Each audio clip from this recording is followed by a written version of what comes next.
Hi hello welcome to post 360. నేను మీ మురళీ రాపల్లి. చదువు అంటే మనకి జ్ఞానాన్ని నేర్పించాలి, మన జీవితాల్ని బాగు చేయాలి, మనలో ఆత్మవిశ్వాసాన్ని పెంపొందించాలి, మన భవిష్యత్తుకి మార్గదర్శకాలుగా మనల్ని తయారు చేయాలి, మనం ఏదైనా సాధించాలన్న కసిని మనలో ప్రేరేపించాలి. అంతేగాని నారాయణ చైతన్య విద్యా సంస్థలు చేస్తున్నది ఏంటి? ఇప్పటి వరకు నారాయణ చైతన్య విద్యా సంస్థల్లో గత అకాడమిక్ ఇయర్ నుంచి ఇప్పటి వరకు దగ్గర 15 మందికి పైగా విద్యార్థులు ఆత్మహత్య చేసుకొని చనిపోవడం జరిగింది. అసలు ఏంటి కారణం ఏంటి? నిన్నటికి నిన్న చరణ్ అనే కుర్రోడు అందరు చూస్తుండగానే క్లాస్ రూమ్ లోంచి బయటకు వచ్చి నారాయణ కాలేజ్ 3వ అంతస్తు నుంచి కింద దూకి తన ప్రాణాలు తీసుకోవడం జరిగింది. అసలు ఆంధ్ర రాష్ట్రంలో ఏం జరుగుతుంది? ఈ విద్యా సంస్థల్లోనే ఎందుకు ఇటువంటి అరాచకాలు జరుగుతూ ఉన్నాయి? దీనిపైన ప్రభుత్వాలు ఎటువంటి చర్యలు తీసుకోవా? నారాయణ శ్రీ చైతన్యలో మారణ హోమం జరుగుతుంది. ఘోరంగా విద్యార్థులు బలవన్మరణాలకు పాల్పడుతూ ఉన్నారు. తల్లిదండ్రులు శోక సముద్రంలో మునిగిపోయి తల్లడిల్లిపోయి విలపిస్తూ ఉన్నారు. వారిపైన ఎటువంటి కేసులు పెట్టరా? విద్యార్థుల జీవితాలని శూన్యంలోకి తోసేస్తున్నటువంటి నారాయణ కాలేజీలు ఒక జైలు అంటూ చాలా మంది చెప్తూ ఉన్నారు. తల్లిదండ్రుల అత్యాశ, నారాయణ శ్రీ చైతన్య అంటే ర్యాంకులు వస్తాయి, పిల్లల భవిష్యత్తు బాగుంటుంది అనేసి వాళ్ళని కాలేజీలకు పంపిస్తున్నారు. చివరికి వాళ్ళని 2 సంవత్సరాలు ఒక జైల్లో కుక్కినట్టుగా కుక్కేసి మంచి ఆహారం పెట్టకుండా, మంచి వసతులు కలిగించకుండా, వాళ్ళకి రెస్ట్ అనేది లేకుండా నిరంతరం బట్టి పట్టిస్తూ వాళ్ళకి టార్గెట్లు పెడుతూ ఆ టార్గెట్లు అచీవ్ కాని స్టూడెంట్స్ ని అందరి ముందు ఇన్సల్ట్ చేస్తూ, ఒకవేళ ఎవరైనా ఫీజులు కట్టకపోతే అందరి ముందు వాళ్ళ పరువు తీస్తూ, ఫీజులు కట్టలేనప్పుడు మీకు ఎందుకు చదువులని చెప్తూ, కొంతమంది ఫీజులు కట్టలేని అయితే రోడ్డు పైకి తోసేస్తూ, నిన్న కాక మొన్న చూసాము చైతన్య కాలేజీలో ఒక స్టూడెంట్ ని తల్లిదండ్రులు 20,000 కట్టిన తర్వాత ఇంకా మిగిలిన బ్యాలెన్స్ కట్టాలంటూ వాళ్ళని కాలేజీలోకి రాకుండా రోడ్డు మీదకు తోసేసిన ఘటన రీసెంట్ గానే 4 రోజుల క్రితం మనం చూసాం.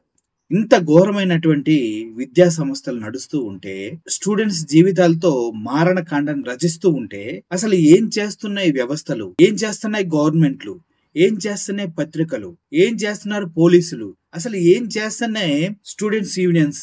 అసలు ఏమి అర్థం కాని పరిస్థితి. ఇటు నారాయణ గాని శ్రీ చైతన్యలో గాని బలవన్మరణాలకు పాల్పడుతున్నటువంటి విద్యార్థుల సంఖ్య రోజు రోజుకి గణనీయంగా పెరుగుతూ ఉంది.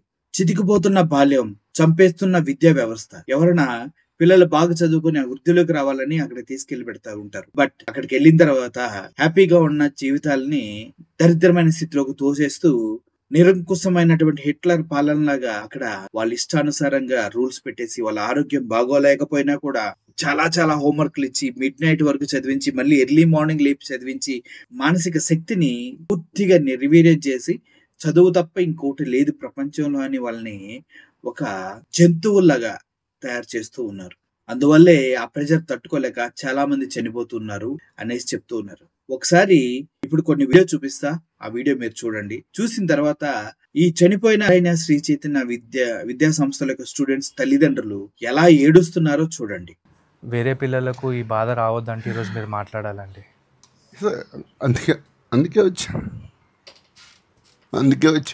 వచ్చా. ఈ బాధ ఏ తల్లిదండ్రులకి రాకూడదు అని వచ్చాను నేను.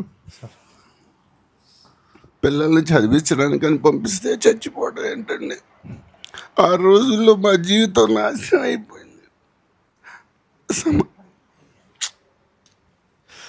ఇక్కడ ఉన్న చాలామంది మీ పిల్లల వయసు ఉన్న మీ బాబు వయసు వాళ్ళేనండి.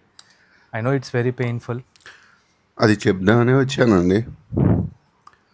నాలాగా ఇంకొకరు జరగకూడదనే ఉద్దేశంతోనే ఏదైనా చెప్పాలి. కాలేజీ వాళ్ళకి ఆ రోజుల్లో వాళ్ళ నెగ్లిజెన్సీ వల్ల నా పిల్లోడు చనిపోయాడు. చదువుకుంటాడు అని పంపించిన పిల్లోడు, ఇంతవరకు యాక్షన్ లేదు. కాలేజీ వాళ్ళకి భయం లేదు. నా కొడుకు తర్వాత ఇంతమంది చనిపోయారు. పోలీసులు కాలేజీ మీద యాక్షన్ తీసుకుని లేదు ఈరోజు వరకు. పోలీసుల దగ్గరికి వెళ్తే డబ్బులు తీసుకోండి అంటారు, లాయర్ల దగ్గరికి వెళ్తే డబ్బులు ఇవ్వండి మేము వాదిస్తామంటారు. ఈ కాస్త కూడా మాట్లాడుతున్నాను కారణం ఏంటి అంటే, కాలం పెయిన్ తగ్గించేస్తూ ఉంటుందండి. నా కొడుకు ఫోటో కూడా చూడటం మానేసా. ఇక్కడికి రాగానే ఆ ఫోటో చూడంగానే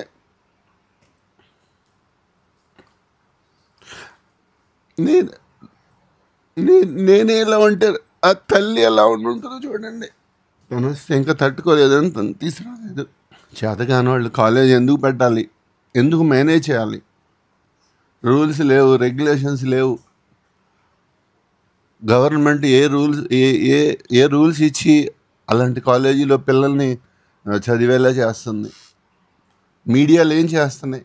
ఒక్క క్రాంతి గారు తప్పితే దీన్ని కవరేజ్ చేసిన వాళ్ళు ఎవరున్నారు? TV9 ఏమైంది, NTV ఏమైంది, రాజకీయ నాయకులు ఏం చేస్తున్నారు? ఇంతమంది చనిపోతే కూడా విద్యా వ్యవస్థ కొంచెం కూడా వాల్యూ లేదా? పిల్లల ప్రాణాలంటే కళ్ళ ముందు 9 మంది చనిపోయారు. ఈ రోజు వరకు గవర్నమెంట్ వైపు నుంచి ఒక్క యాక్షన్ కూడా నాకు కనిపించట్లేదు. నేను చెప్పగలిగేది ఒకటేనండి, 6 రోజుల్లో నా లైఫే మారిపోయింది. కళకళలాడుతున్న ఫ్యామిలీ మేము 3 అయిపోయాం. ఈరోజు వరకు దాన్ని తట్టుకోవడం చాలా కష్టంగా ఉంది. పిల్లలు జాగ్రత్తగా ఉండండి నాన్న. ఇలాంటిది ఇంకొకటి జరగకూడదని డబ్బులు తీసుకోమన్నా నేను తీసుకోలేదండి. ఈ వీడియో వీలైనంత మందికి షేర్ చేసి మా బాధ, మా తల్లిదండ్రుల బాధ ఇంకొకళ్ళకి రానియకుండా కాలేజీలో జాయిన్ చేసేటప్పుడు చెక్ చేసుకోండి మన పిల్లలు ఎలా ఉన్నారు, ఆ కాలేజీలో ఫెసిలిటీస్ ఉన్నాయా లేదా. నా కొడుకు అసలు ఏం జరిగిందో కూడా నాకు తెలియదు. సీసీ కెమెరాల్లో రికార్డ్ అయి ఉంటే నాకు తెలిసేది. ఎంత కష్టంగా ఉందంటే మా జీవితం చెప్పలేనంత కష్టంగా ఉంది, నరకం కనిపిస్తుంది. బట్ మాకు మళ్ళీ ఇంకో పాప ఉంది. సో కాబట్టి మాత్రమే మేము వీఆర్ లైవ్, అదర్వైజ్ మేము ఉండేవాళ్ళం కాదు. ఈరోజు వరకు కాలేజీ యాజమాన్యానికి చిన్న నొప్పి కూడా లేదు. వరుసగా జరుగుతూనే వస్తున్నాయి. ఇన్సిడెంట్ జరగగానే పోలీస్ బెటాలియన్ వచ్చి కూర్చుంటుంది. ఎందుకు కూర్చుంటుంది అర్థం కాదు. డబ్బులు ఉంటే అన్నీ అయిపోతాయి. నేనేం ఊరుకోవడానికి ఏం లేనండి. ఎంతమందికి తెలిస్తే అంత మంచిదని నేను ఇంత కష్టమైనా వచ్చి చెప్తున్నానండి. చూశారు కదా వాళ్ళ తండ్రి ఏమంటున్నాడు? నా పిల్లలు చదువుకుంటారు, బాగుపడతారని పంపిస్తే చనిపోవటం ఏంటి సార్? నాకు డబ్బులు ఇస్తా అన్నారు, నేను తీసుకోలేదు నా కొడుకు చనిపోయినందుకు. నా బాధ వర్ణనాతీతం. నా కొడుకు చనిపోయిన తర్వాత వాడి ఫోటో చూడటం కూడా నేను మానేశాను. ఎందుకంటే నా కుటుంబంలో 4 ఉన్నాం, ఇప్పుడు తెలియకుండానే 3 అయిపోయాం అంటూ ఆ తండ్రి విలవిల వాడిపోవటం మీరు చూశారు కదా. ఎందుకు ఇంత బాధ, ఎందుకింత క్షోభ తల్లిదండ్రులకి? ప్రాణం విలువ తెలుసా ఈ నారాయణ శ్రీ చైతన్య విద్యా సంస్థలకి అని చాలా మంది ప్రశ్నిస్తూ ఉన్నారు. వాళ్ళ కొడుకు ఫోటో చూసి కన్నీరు మున్నీరుగా ఏడుస్తున్నాడు ఆ తండ్రి. ఇదొక కథ అయితే ఇంకో వ్యక్తి మాట్లాడుతున్నాడు, వినండి. సేమ్ నారాయణ శ్రీ చైతన్య విద్యా సంస్థల నుంచి చనిపోయిన వాళ్ళ కొడుకు గురించి. అందరికీ నమస్కారం అండి. క్రాంతి సార్ కూడా నమస్తే. మాకు పేరెంట్స్కి ఎంత బాధ ఉన్నది ఇది పబ్లిక్ తెలవాలని చెప్పేసి చనిపోయిన పిల్లల పేరెంట్స్ కూడా ఇక్కడ పిలవడం జరిగింది. అసలు మా బాబు చచ్చిపోకముందు నేను 1 నిమిషం ముందు చచ్చిపోవాలి. నా బాబు అంటే నాకు అంత ఇష్టం, ఎంత ఇష్టం అంటే చెప్పలేనమ్మా. నా బాబు నా సినిమా హీరో మహేష్ బాబు కూడా పనికిరాడమ్మా. మా బాబు అంత అందంగా ఉంటాడు. మేము ఒక రేక్ రూమ్లో ఉన్నాం, అదే ఏసీ రూమ్లో ఉంటే మహేష్ బాబు అది ఎవడు పనికిరాడమ్మా. ఆయన స్టైలు ఆయనది. ఆయన చిన్నప్పుడు కార్ నడుపుతాడు, బైక్ నడుపుతాడు, అన్నీ సిస్టమ్ నడుపుతాడు, అన్నీ. ఆయనకి ఎవడు ఏం నేర్పేయాలి, ఆయనంతలో ఆడే నేర్చుకున్నాడు. చాలా ఫాస్ట్ ఉండేయమ్మా. ఇంకా ఏమవుతుండేమో తెలియదు కానీ నా బాబు నాకు దక్కకుండా పోయాడు. నా బాబు లేకపోతే ఎట్లా 1 నిమిషం బతకనని నేను నెల రోజుల నుంచి బతున్నా. నెల రోజులు బతున్నా అంటే నా బాబు పిరుకోడు కాదు. మా బాబు ఎట్లయిందో అది చూసుకొని నేను ఒక్కొక్కరిని వదలకుండా ఉండాలని నారాయణ మీద, ఆ కాలేజీ వ్యవస్థ మీద కోపంతోనే నేను బతుకున్నా. నేను మా బాబు గురించి ఏందనేది మొత్తం తెలుసుకున్నాకనే నేను ఏదైనా చేయగలుగుతా. వాళ్ళు ఇచ్చిన అమౌంట్ కూడా తీసుకొని వాళ్ళ మీదనే ఫైట్ చేస్తాను నేను. ఇంకా వేరేగా నా సొంత మా బాబు పెట్టే ఖర్చులు అది పెట్టి నేను వాళ్ళ మీద ఖచ్చితంగా నా బాబుకి ఏమైందో వాళ్ళకు కూడా నేను ఖచ్చితంగా వాళ్ళకి పోరాడితే తీరుతా. మీరైతే నిమ్మలంగా చదువుకొని అమ్మ నాన్న పేరు తెచ్చి మంచి జాబ్ కొట్టాలమ్మా. మీరు కూడా అందరు బాగుండాలి. థ్యాంక్ యూ సార్ ఈ సమయం ఇచ్చినందుకు. చూశారు కదా, వాళ్ళ కొడుకు మహేష్ బాబు కన్నా అందంగా ఉంటాడంట, బాగా తెలివి కల్లావాడంట, బాగా చదువుకుంటాడంట, కంప్యూటర్ నేర్చుకున్నాడంట, బైక్ నేర్చుకున్నాడంట, కార్ నేర్చుకున్నాడంట, అన్ని సొంతగా నేర్చుకున్నాడు సార్. నా కొడుకు చాలా తెలివి గలవాడు సార్, చంపేసి నాకు ఇచ్చేశారు సార్ అంటూ ఆయన ఎంత ఘోరంగా విలిపిస్తున్నాడు చూశారు కదా. ఇన్ని చూసిన తర్వాత కూడా ఆ జైలుకి మీ పిల్లల్ని పంపిస్తున్నారంటే మిమ్మల్ని ఏమనాలి? ఇప్పుడు టీడీపీ గవర్నమెంట్ వచ్చింది కాబట్టి, అందులో నారాయణ అనే వ్యక్తి మంత్రి కాబట్టి, దేశవ్యాప్తంగా ఆయనకు పలుకుబడి ఉంది కాబట్టి, చంద్రబాబు నాయుడు గారి అండదండలు ఉన్నాయి కాబట్టి, ఆయన స్కూల్స్ లో ఇంగ్లీష్ మీడియం అనేది నెంబర్ 1 గా జరగాలి కాబట్టి, ఆంధ్రప్రదేశ్ రాష్ట్రంలో ఇంగ్లీష్ మీడియం ని గవర్నమెంట్ స్కూల్లో నుంచి తీసేసే ప్రయత్నం చేస్తూ ఉన్నారు. ఎందుకంటే ఎప్పుడైతే ఈ కార్పొరేట్ కాలేజీలకి, ఈ కార్పొరేట్ మాఫియాకి, ఈ కార్పొరేట్ ఎడ్యుకేషన్ సిస్టమ్ కి ప్రభుత్వ పాఠశాలలు పోటీగా తయారవుతున్నాయని తెలిసిందో, టీడీపీ గవర్నమెంట్ అధికారంలోకి రాగానే స్కూళ్ళ పైన, ఇంగ్లీష్ మీడియం పైన ఉక్కుపాదం మోపుతుంది, కేవలం నారాయణ శ్రీ చైతన్య కాలేజీలకి ఫేవర్ చేయడం కోసం. గతంలో ఒక మీటింగ్ లో చంద్రబాబు నాయుడు గారు మాట్లాడుతూ ఒక బుడ్డోడిని అడుగుతాడు, ఎక్కడ చదువుతున్నా, ఏ కాలేజీ అంటే, నేను నారాయణ కాలేజీలో చదువుతున్నా. ఓయమ్మ, మంచి కాలేజీలోనే చదువుతున్నావే అంటూ ఉంటాడు. అంటే ఆ కాలేజీలు మంచి, గవర్నమెంట్ కాలేజీలు చెడ్డే అని చంద్రబాబు నాయుడు గారు ఆలోచన కాబోదు. అంతేకాదు, ఒక తల్లి తన కూతుర్ని కోల్పోయి ఎలా విలవిల్లాడుతుందో ఒకసారి చూడండి. డెంగ్యూ ఫీవర్ వస్తే బ్లడ్ టెస్ట్ అన్ని చేసి కూడా ఆ అమ్మాయిని బయటికి పంపించకుండా, హాస్టల్లోనే ఉంచి పౌష్టికాహారం ఇవ్వకుండా, మెడిసిన్ ఇవ్వకుండా, చివరికి తను చావుకు కారణమైనటువంటి కాలేజీ పైన ఆవిడ ఎంత రోధిస్తూ విలపిస్తూ మాట్లాడుతుందో ఒకసారి చూడండి. మా పాప పేరు శ్రీపతి దేవకౌశిత. విజయవాడ నిడమలూరు కాలేజీ, నారాయణ కాలేజీలో ఫస్ట్ ఇయర్ చదువుతుంది. మా అమ్మాయి 10th క్లాస్ బాగానే చదివింది. మేము ఫార్మర్స్, వ్యవసాయం చేసుకునే వాళ్ళం. అక్టోబర్ 30 ఆ రోజు ఈవినింగ్ ఉంది. మరుసటి రోజు మళ్ళీ 3 గంటలకెల్లా చనిపోయింది. విజయవాడ తీసుకెళ్తున్నాం, ఆ బ్రిడ్జి దాడుతున్నాం, మధ్యలోనే చనిపోయింది. ఏంటంటే డెంగ్యూ. అది కన్ఫామ్గా వాళ్ళకి తెలుసు కదా. బ్లడ్ టెస్ట్ చేశారంటున్నారు, వాళ్ళేమో మేము చేయలేదు అంటున్నారు. చేర్పించేటప్పుడు అతను వచ్చి ఎన్ని మాటలు చెప్పిండు తెలుసా? మేడం, మీ సెక్యూరిటీ ఉంది, సీసీ కెమెరాలు ఉన్నాయి, మెడిసిన్ ఉంది, ఏదన్నా పిల్లలకు జ్వరం వస్తే బయటికి తీసుకెళ్ళి హాస్పిటల్ వాళ్ళే చూపిస్తారు, మీకు ఏం ప్రాబ్లం ఉండదు. నేను అన్నా, సార్ మేము ఒంటరిగా వెళ్ళాం, మాకు అంత దూరం రాని కుదరదు అని చెప్పాను. ఏం భయం లేదు మేడం, నేను హామీ అని అన్నాడు. అక్కడికి పోయి చూసి అన్నీ చనిపోయినాక, మా పాప చనిపోయినా 1 మంత్కి కూడా వచ్చి ఎవరు అడగలేదు. సారు ఫోన్ చేశాను నేను, సార్ ఇట్లా సంగతి సార్ కాంతికుమార్ సార్కి ఫోన్ చేస్తే, సారు సరే అమ్మా ఒక్కసారి వస్తావమ్మా అన్నాడు. సార్ వస్తాను సార్ అని చెప్పి నేను సార్కి వచ్చి చెప్పాను. మా పాప చనిపోయిన 16 డేస్కి కూడా ఎవ్వరికే కానీ ట్రోల్ కాల. మా పాప చనిపోయిందని అసలు ఒక్క మాట కూడా, అసలు ఏ మీడియా వాళ్ళు ఉన్నారు కదా సార్, చెప్పండి. సార్ వచ్చి సార్ మాట్లాడినాక అప్పుడు అక్కడికి అందరికి తెలిసి అందరు అడిగారు, మీ పాప చనిపోయిందని. మా పాప ఫస్ట్ నుంచి ఆల్ఫా స్కూల్లోనే చేర్పించాం, 2 ఇంగ్లీష్ మీడియమే. మాకు చాలా కష్టం మీద చదివిస్తున్నాం, కూలి చేసుకునే వాళ్ళం. సరే మేము చదువుకోలేదు, మా పిల్లలన్నా మంచిగా చదువుకోవాలని చదివించాము. ఏం చేయలేదు.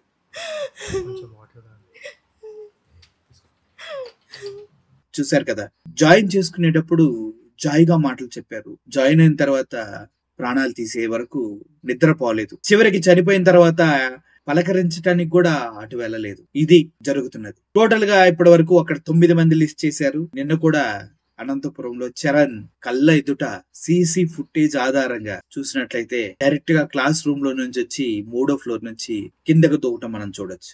ఇంత దారుణాలు జరుగుతున్నా కూడా ఇంకా మీ పిల్లల భవిష్యత్తు పైన మీరు ఉక్కుపాదం మోపి రాక్షసుల్లాగా వాళ్ళ మానసిక ధైర్యాన్ని చిదిమేసి, వాళ్ళలో ఉన్నటువంటి క్రియేటివిటీని చంపేసి, వాళ్ళని ఎలా కోళ్ల ఫామ్ లో అన్ని కోళ్ళను ఒక దగ్గర వేసేసి బంధించి, వాడికి ఫుడ్ వేసి అన్ని వేసి పెంచేసి చివరికి కోస్తారు కదా, కోసి చికెన్ చేసుకుని తింటాం కదా, అలా చేస్తున్నారు మీ పిల్లల్ని. పందుల్లాగా గుంపులుగా హాస్టల్లో కుక్కి ఆహారం లేకుండా, నిద్ర లేకుండా, ఆటలు లేకుండా, ఎంటర్టైన్మెంట్ లేకుండా వాళ్ళ జీవితాల్ని సర్వనాశనం చేస్తూ ఉన్నారు. ఇది తల్లిదండ్రులు తప్పు కూడా కాదని అనటానికి ఏం మాత్రం సందేహం లేదు. మీ అత్యాశలే వాళ్ళ జీవితాల్ని సర్వనాశనం చేస్తున్నాయి. సో ఓవరాల్ గా యువత తన భవిష్యత్తును వెతుక్కుంటూ స్వర్గస్థులు అవుతూ ఉన్నారు. ఈ టార్చర్ ని భరించలేక నారాయణ విద్యా సంస్థ లాంటి సంస్థలు, ఎన్నో ప్రైవేట్ సంస్థల్లో జరుగుతున్నటువంటి అరాచకాలు, దారుణాలు, మారణ కాండలు ఎన్నో వెలుగులోకి రాకుండా డబ్బులు కట్టలు చాటున కనుమరుగైపోతూ ఉన్నాయి. ఆ కథలు మీడియాకి రావట్లేదు. ఆంధ్రప్రదేశ్ మొత్తంలో ఎన్ని టీవీ ఛానల్స్ ఉన్నా, ఎన్ని న్యూస్ పేపర్స్ ఉన్నా వాటన్నిటిని డబ్బులతో మేనేజ్ చేస్తూ ఉన్నారు ఈ కాలేజ్ యాజమాన్యం. సో దిక్కుమాలిన మీడియా, శాతకాని ప్రభుత్వాలు, అందినంతా దోచుకునే విద్యా సంస్థలు, పడచేస్తే మాకేంటనే తత్వం వల్లే ఆంధ్రప్రదేశ్ భవిష్యత్ ఫ్యూచర్ లో సర్వనాశనం కాబోతుంది. ఇది మాత్రం వాస్తవం. సో ఈ వీడియో కనుక మీరు చూసినట్లయితే మీ పిల్లల్ని శ్రీ చైతన్య నారాయణ కాలేజీలో చేర్పించాలో వద్దో ఒకసారి ఆలోచించండి. ఒకవేళ చేర్పించినట్లయితే వారిపైన మీరు ఆశలు వదులుకోండి. ఈ వీడియోని లైక్ చేయొద్దు, షేర్ చేయొద్దు. బట్ మీ పిల్లల గురించి మీరు మాత్రం ఆలోచించి మంచి నిర్ణయం తీసుకోండి. Thank you for watching this video. Murali signing off. Thank you so much.